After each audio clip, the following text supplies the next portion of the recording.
Hi, my name is Chinedu and welcome once again to another episode of Global Trade and Supply Chain.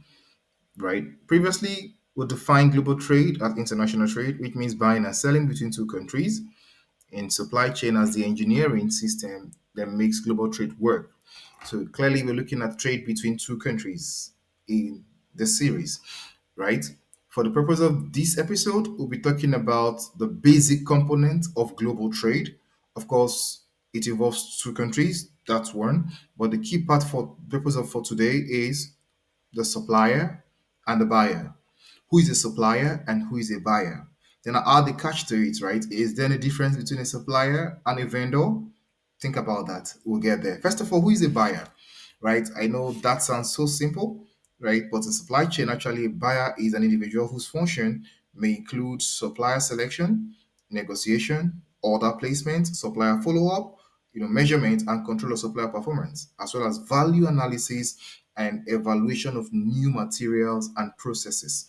So it's important to understand that what makes one a buyer could be any of these things, depending on the size of the organization, right? For some, a buyer is just one who sources and gets a supplier, negotiates, and just places the order. He doesn't have to follow up. He doesn't have to evaluate.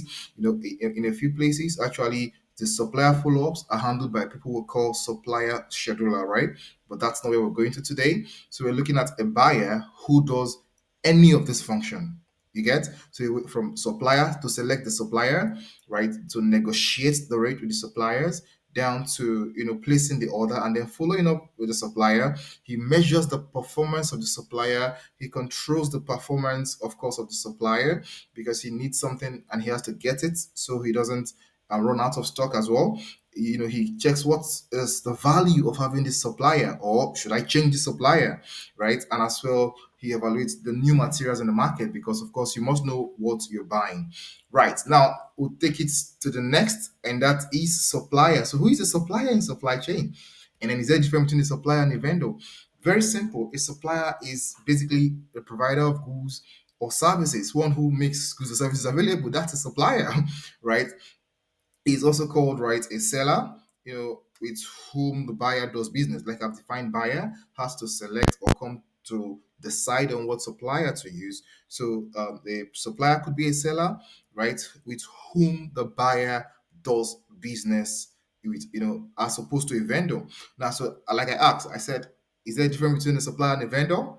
Correct, there is actually, because a supplier, as I said, is a seller whom the buyer does business with. Whereas a vendor is just any seller of any item in the marketplace. So, right, what qualifies the vendor to becoming a supplier is that he has sold or a buyer has purchased from him. So, a vendor could be any seller just in the market, but the moment a buyer spots one and buys from that person, it makes that person a supplier. So, that's the distinction. I hope that's clear, and I hope you enjoyed this episode. Like I said, we'll keep it very brief. Again, feel free to drop a chat, a comment, like, and subscribe as we journey through this series. Thank you for listening. See you in the next series. Thank you.